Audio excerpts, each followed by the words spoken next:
주방등은 이렇게 긴 등이거든요. 그래서 이런 긴 등이 달리는 데는 브라켓도 이 등 방향대로 박혀야 되기 때문에 이렇게 보강해 놓으면 안 되겠죠. 네.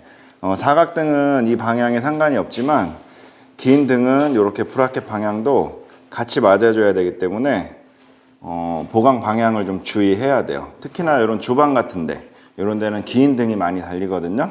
그래서 이 방향 좀 주의하셔야 됩니다. 이런 데가 조금 까다로워요. 뭐냐면 이렇게 지금 현재 한치각재가 골조가 가 있는데 여기 이렇게 길게 보강을 해줘야 되거든요. 이 사이사이에다가 나무를 다 넣어서 하려 그러면 조각 넣어서 이렇게 해야 되잖아요. 좀 번거롭거든요. 이럴 때 또 할 수 있는 방법을 한번 보여드리겠습니다. 여기는 현장에 지금 24mm짜리 코어판이 남는 게 있어서 요걸로 대주려고요. 충분히 좀 넓고 요 가운데다 이제 전선 빠질 수 있는 구멍을 뚫어 놨거든요. 이런 식으로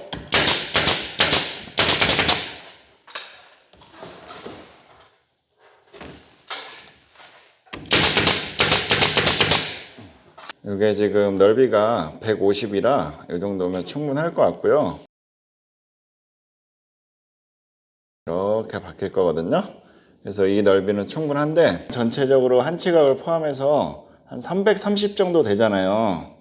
사실 이게 될 수도 있고 안 될 수도 있는데 일반적인 한 600 정도 되는 길다란 등은 이 정도 사이즈면 뿌라켓이 충분히 박히거든요. 여기 같은 경우에는 900이나 1200짜리 좀 길다란 거를 쓸 거라서 사실 좀 불안하죠. 뭐 뿌라켓이 막상 왔는데 한 400 정도 된다 그러면 양쪽 끝에는 이제 피스를 박을 수 없으니까, 그래서 이런 데 같은 경우에는 불안하면 양쪽으로 그냥 하나씩 더 박아주는 거죠.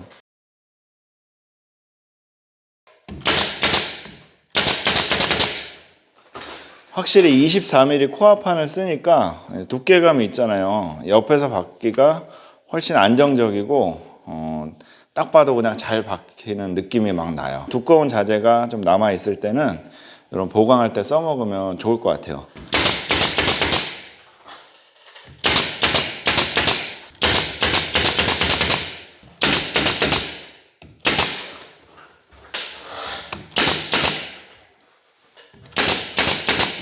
이런 식으로 보강을 했습니다. 등이 뭐 엄청 길다 해도 안심할 수 있을 것 같아요. 전체 기장이 한 900 정도 되니까 뿌라켓이 아무리 길어봐야 900이 넘을 수가 없거든요.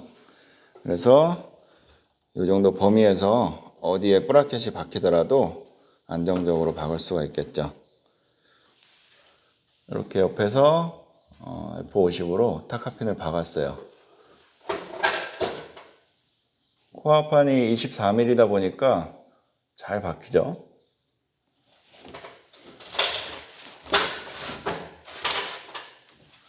그 다음에 이 부분은 얘 때문에 이제 옆에서 박을 수가 없으니까 옆으로 박았어요. 이렇게 사선으로. 여기서 이렇게 박힐 수가 있게. 그리고 여기도 이렇게 박힐 수가 있게.